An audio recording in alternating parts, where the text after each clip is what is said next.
Assalomu alaykum, rahmatullohi va barakatuh azizlar. Yaxshimisiz? Tuzimsiz? Kuningizni yaxshi o'tyaptimi? Charchamayapsizlarmi? Men boshqatda tofu bilan kimchi salatdan Koreyaning sevimli taomlaridan birini qilib ko'rmoqchiman. Albatta o'xsharmikan? Marhamat tomosha qiling. 4 dona chesnok bilan 4 dona sarimsoqni maydalab to'rab chiqamiz.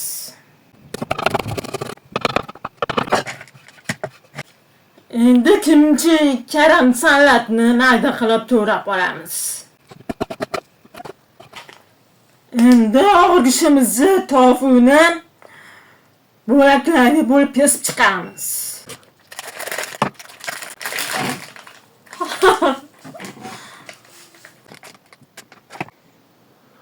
Yaxshimi? Necha yil yemaganmi?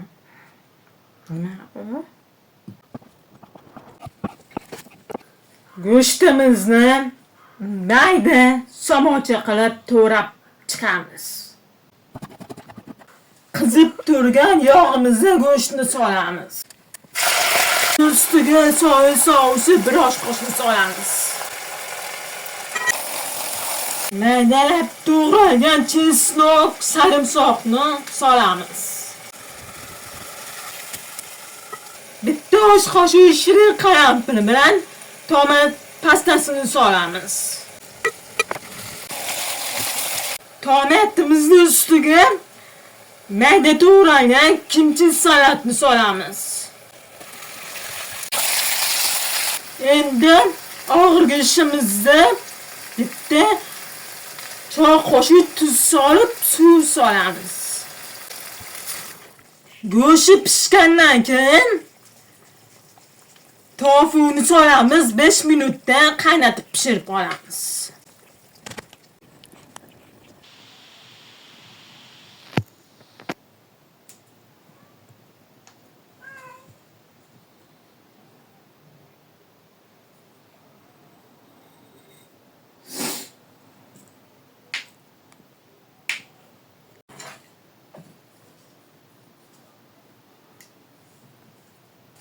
Bismillahirrahmanirrahim.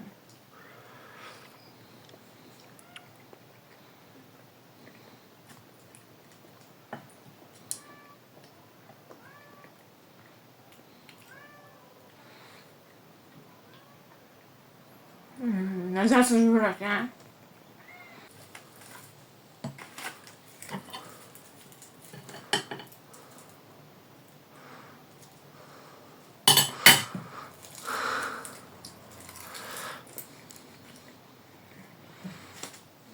Karsilari taomini qilib ko'rdim, juda mazali chiqqan o'sha yerda. Endi birinchi marta qilishim. Tofuni necha yildan beri yemaganman, mazasi yaxshi ekan. Albatta qilib ko'ring, sizga ham yoqadi. Like bosganlarga jazakallohu xayr.